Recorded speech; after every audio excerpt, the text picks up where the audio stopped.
But it has the rain overnight. Let's kind of kick off with that, Dave. We had some areas with some high water. We had over like an inch and a half or so since midnight. It was a lot. Yeah, we were really lucky to escape the worst of this storm system. It was causing tornado warnings and tornado watches in Mississippi and Alabama, but the storm system weakened considerably before it entered northwest Georgia, but we did get a lot of rain, and it was pretty much all night long. Mm-hmm. So, and this is a little bit of sarcasm here. We really needed that extra rain. Yeah. Yeah. Well, we're storing it up for a dry day. So, Really, yeah. so a lot of your roads that generally flooded this morning. Gotcha. So, particularly up there, Duggar Drive, Selman Road, Lindsay Road, up in the Armurchie area, and but Our parking lot is a lake right now. So yeah.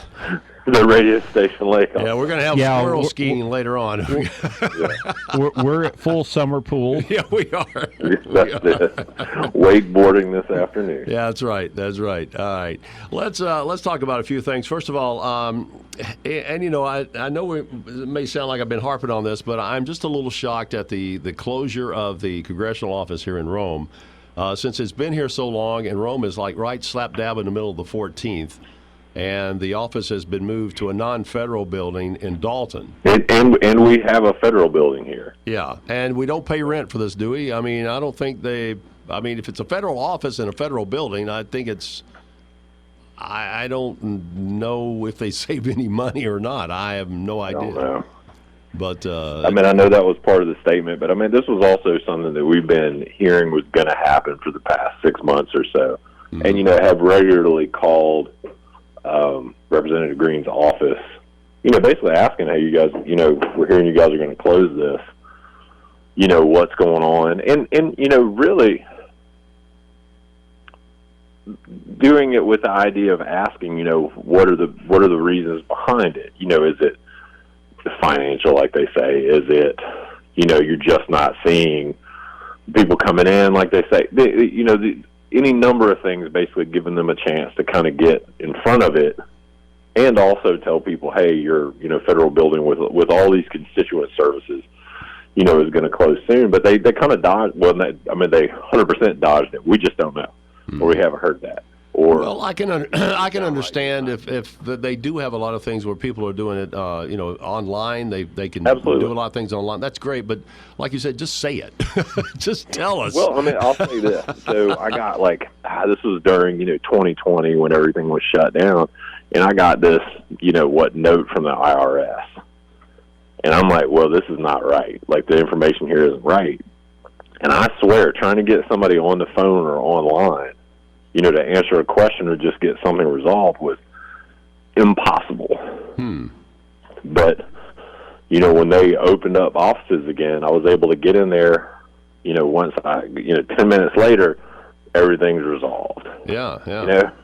And that's really the value of an in-person, being able to get an in-person relationship where you actually have someone right there that you can speak with. And I'd say that would be the value of having a congressional office in town. Mm-hmm. If there are extenuating circumstances, fine. But also, and this is, I don't know, what do we say? It's all politics, right? Sounds like it, yeah. The question is there's always been in the 14th district, the two most populous urban areas are Rome and Dalton. And there's always been a push-pull between those two areas. There's no question that Green has a good amount of support in Whitfield County. She's won Whitfield County hands down. I would argue that she's had less support in Rome historically, although she did win Floyd County this past go round. Again, hands down. Is that a statement? I don't think so, but it's hard to avoid or just not consider that, when you're considering kind of where the power lays in the district, So I don't know if that has anything to do with it, but because they wouldn't talk about it. Yeah. Well, communication is the key. It's communication's good in relationships. It's good in politics. It's good in business. So right, you got to have. I literally had to walk up there to the federal building and walk in and just say, "Hey, I'd like to go to this office," and they're like, "Oh, it's closed." Yeah. Oops. Instead of calling my congressperson and finding out. Anyhow, so that's like the slight. It may sound a little bit more complaining than I intended, but that's really the complaint. That's okay, John. So what is still in the federal building? I know the post office moved out. Some of the court operations have moved out. What's still there? Well, so there's 2 federal courtrooms there. Mm-hmm. There's no sitting judge. We used to have Judge Harold Murphy, who passed recently, and Judge I think it was Robert Vining, Yeah. who presided in the building. We also had bankruptcy court in that building. The magistrate court still in that building. Judge Walter Johnson still presides in the Rome building and magistrate court on the 2nd floor. I understood. Now, the FBI moved out. They moved their office to Cartersville. And from what I understood, although I haven't been able to find evidence of this, because, talking to the ATF is difficult occasionally, all the time, actually, that I think the ATF office was moving in there. But, again, I haven't been able to confirm that.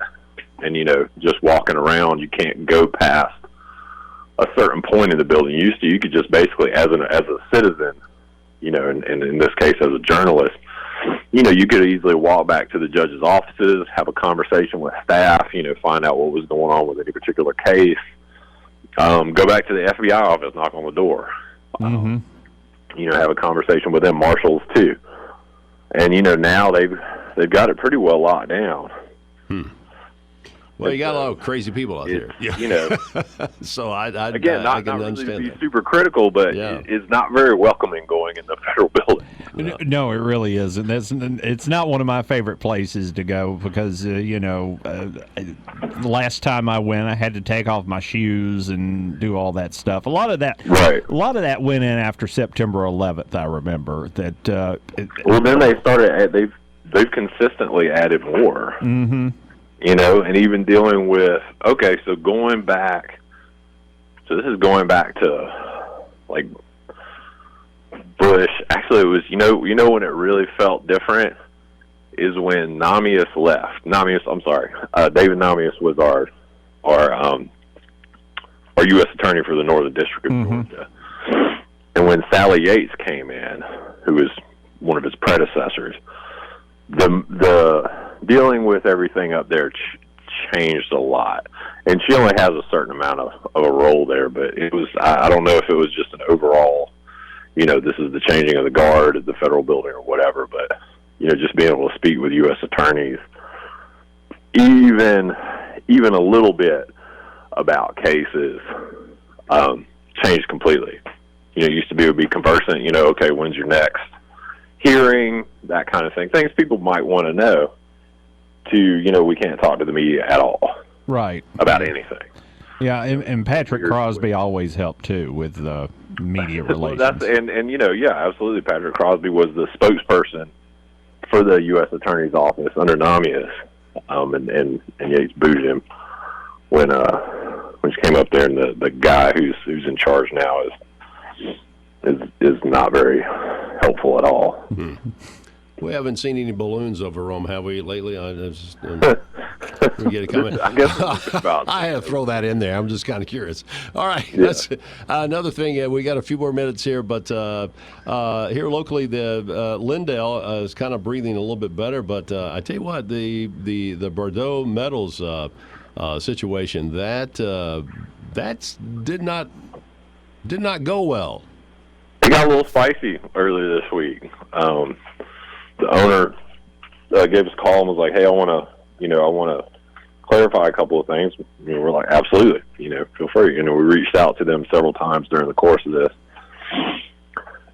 and then he basically said, the county or the Development Authority of Floyd County, needs to buy back this land, and that was part of the deal from the beginning. Essentially, breaking it down really simply, Bordeaux Metals would come in, do their stuff, clear the land, flatten it out, get it just about pad ready, and then the Development Authority would repurchase the land once the Bordeaux contract, it was a subcontract through another contractor, Georgia Power, to recycle the metal from Plant Hammond Anyway, the Development Authority would then probably have first rights to purchase that pad-ready land back to, market it to some other industry. And with his contract being terminated, understandably, oof, yeah, like right in your back. Wake up. Yeah, better than a rooster. I don't know. Maybe a rooster might have been better. I don't know. All right. There's always the potential they could have worked out a deal with, okay, between this hour and this hour, but that'd still be terrible. I mean, you couldn't be at home. I mean, and I didn't hear it myself, but reporter Adam Carey, who went out there, just said that in the middle of the day there was no way you could think. Wow. Is his description. Gotcha. All right, then. Well, listen, we are out of time. The clock has grabbed us once again there. But, John, I appreciate you being with us this morning. Dave, thanks for stopping in, and glad you're back in studio and much better yourself. Everybody's been getting sick here lately. Dude, there's so much. It's just stop COVID, it. Just stop it. No more sickness allowed. We're gonna listen. We're gonna have Dr. Vosio on Tuesday, and we're gonna declare this over. So we'll do that. Yeah, we're starting to see COVID cases kind of going back up, and I experienced that firsthand, and it's not recommed. No. I do not recommend COVID-19. And Dave's got new theories on this. So tired.